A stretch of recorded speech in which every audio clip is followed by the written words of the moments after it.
Good morning, hello and welcome to the latest vlog. We have just arrived at Broughton Hall in Skipton for the last round of the National Trophy Series, which is set to be a good one. I've heard some feedback from clients that were racing yesterday about the course, and the course is good.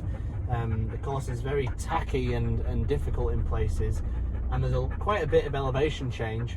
We're going to watch some clients, take in the atmosphere, and yeah, what a lovely setting to host a round of the National Cyclocross Series.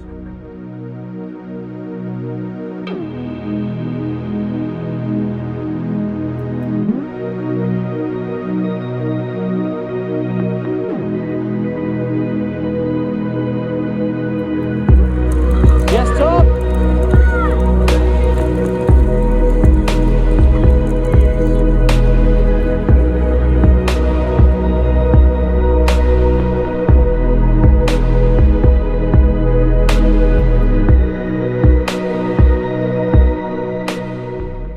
Junior race done.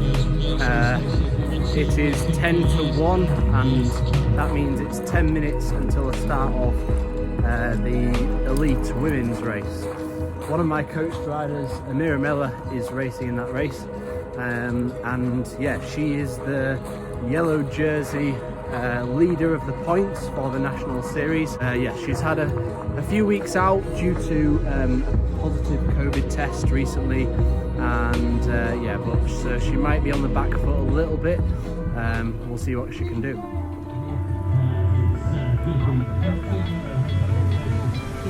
You stole my heart of gold after my silver soul.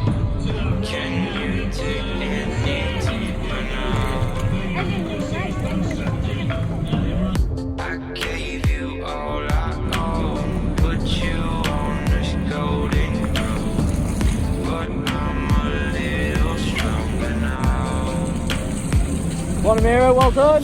Casting on my promises. Pushing, You well done. know I'm too generous. Now I've learned to never help you out,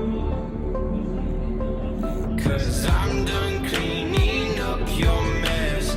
Found myself in my regrets. Good running, Amira, well done. Become a little stronger now.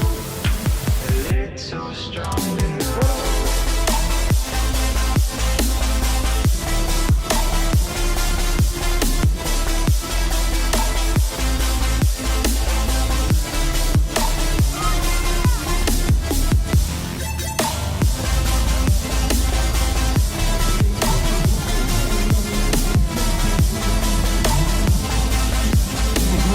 And Miramara, the state proud team.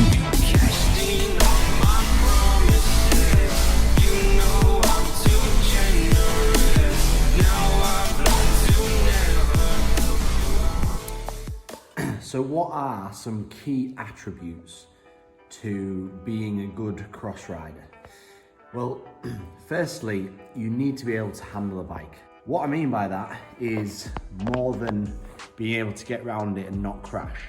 What I mean by that is you need to know how to apply your power in the right way to conserve as much energy and to keep as much momentum as possible in the key sections.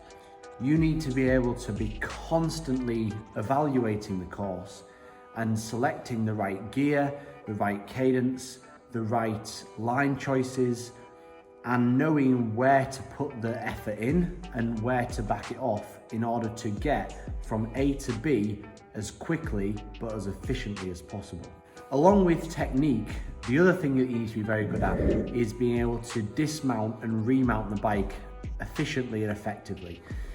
This takes lots of practice, and some people are a lot better at it than others, but ultimately it just comes down to practice. Practice makes perfect in this area. The more you do it, the better you will be at it. One point to note is that it's very handy to be good at dismounting and remounting on both sides. You need to be able to do this quickly. You need to be able to react to this very quickly And you need to train this reactively. You need to be able to put yourself in a position where you can't necessarily plan to do that lots of seconds in advance. Along with that, you need to be able to be good at running with your bike on your shoulder or running next to your bike. Now, in order to train for this, yes, you should include some running in your training plan, but also you should make sure that you include some running in your training plan with your bike on your shoulder. You need to replicate those efforts and replicate those efforts when you're already at a fairly high heart rate and high effort level. In terms of general fitness and what you should be good at, across the board, you could do with a fairly high functional threshold power. You could also do with a fairly high VO2 max, but you also need to be able to have a very good repeated sprint ability.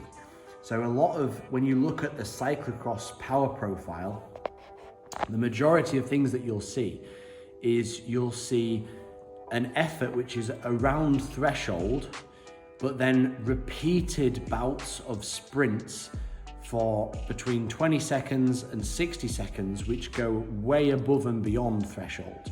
So for example, you might have a threshold power of say 300 watts, and for 50% of the course, you are riding at around your threshold power / heart rate. However, at multiple points during that course, you will have to sprint up to 200%, 300% of your FTP, and then come back down to your FTP.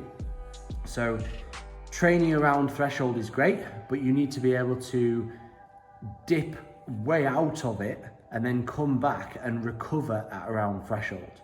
So a typical session like that would be trying to hold 95% of your threshold power for a certain amount of time, but having repeated bouts of effort which go above and beyond that, 120, 130% of that for a couple of minutes and then back down, 30 seconds, maximally, and then back down, and recover at this baseline threshold. On top of that, there will be elements of the cross race where you need to dip way in advance of your threshold. You'll note that the majority of the time in a cross race, your heart rate is right up there at maximum heart rate levels. So you need to have a big aerobic capacity and train a lot of your training time around VO2 max. To be good at cyclocross, what you don't need is a huge endurance base. So one thing to note is that these races are typically very short. They are no longer than an hour. And what you need to be able to race over an hour is not a massive aerobic engine which can go for rides up to 4 or 5 hours. So you can cut out a lot of training volume and replace that with good quality, intense intervals. To be good at cyclocross, you need to ride your cyclocross bike more. It's a given. You cannot spend all of your pre-season training on a turbo trainer doing lots of structured intervals on a turbo, because I can guarantee you that the intervals that you'll be doing on a turbo trainer will feel a lot different when you're doing that same intensity out on your cross bike on a field with different terrains and different patterns of traction. Last point I'll make is you need to try and replicate race efforts on the cross bike. It's all very well in honing in your skills and being good at dismounts and remounts and being good at off-camber sections when you're riding at a fairly low intensity. That's all very easy and a lot of people can do that. What is hard, however, is specifically doing these skill sets when you're at a very high heart rate, when you're really fatigued, when you can barely see because you're in such a kind of world of exhaustion at the end of a 40-minute race. So a good thing to do, a good cyclocross session as it were, would be to go to your local trail, go to your local woodland and design a cyclocross course. And then after a warm-up, do a couple of laps absolutely as hard as you possibly can, where you're racing at the same level, if not harder than you would for a full cyclocross race. and trying to navigate these technical sections when you're at that kind of intensity. That's the kind of thing we're after.